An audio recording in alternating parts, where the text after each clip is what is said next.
Friends, मैं हूं सुनीता। मेरे चैनल हिंदी लोकगीत में आप सबका स्वागत है। मैं आज कजरी गीत सुनाने जा रही हूं। अगर ये वीडियो पसंद आए तो प्लीज़ लाइक कमेंट सब्सक्राइब करें और सब्सक्राइब के बगल में बेल आइकन है उसे प्रेस करना ना भूलें, जिससे कि मेरे नए वीडियो की नोटिफिकेशन आपको मिलती रहे। बाबू नमवाले खैदनार सरिया में पढ़ब प्राइमरिया में ना।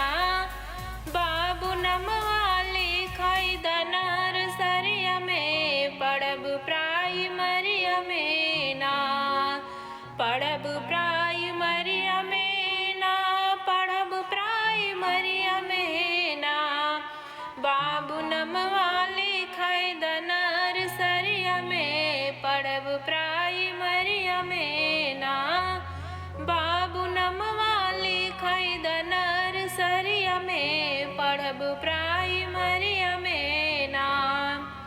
मास्टर पढ़ लिख के आवे खूब मेहनत से पढ़ावे। मास्टर पढ़ लिख के आवे खूब मेहनत से पढ़ावे। शंका पाला नया अपनी जमीरिया में पढ़ब प्राइमरिया में ना। शंका पाला नया अपनी जमीरिया में पढ़ब प्राइमरिया में ना। बाबू नमवाले खैदनार सरिया में पढ़ब प्राइमरिया में ना। बाबू नमवाले खैदनार सरिया में पढ़ब प्राइमरिया में ना।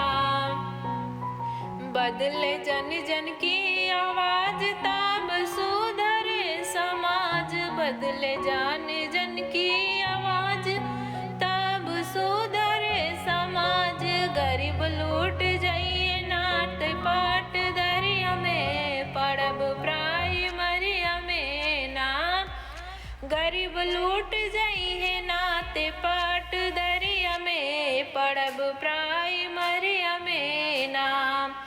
बाबू नमवाले खैदनार सरिया में पढ़ब प्राइमरिया में ना। बाबू नमवाले खैदनार सरिया में पढ़ब प्राइमरिया में ना। लड़कन का मिले खाना कपड़ा बाए कौनो नाही लफड़ा। लड़कन का मिले खाना कपड़ा बाए कौनो नाही लफड़ा। जिंदगी बन जाए पढ़ के सर करी हमें पढ़ब प्राइमरिया में ना।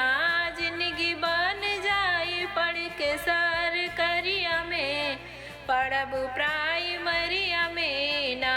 बाबू नमवाले खैदनार सरिया में पढ़ब प्राइमरिया में ना। बाबू नमवाले खैदनार सरिया में पढ़ब प्राइमरिया में ना।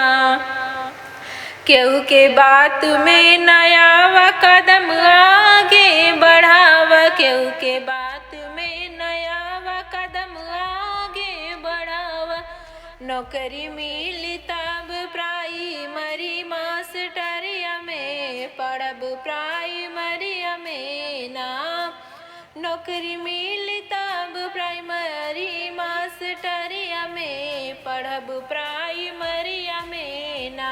बाबू नमवाले खैदनार सरिया में पढ़ब प्राइमरिया में ना। बाबू नमवाले खैदनार सरिया में पढ़ब प्राइमरिया में ना।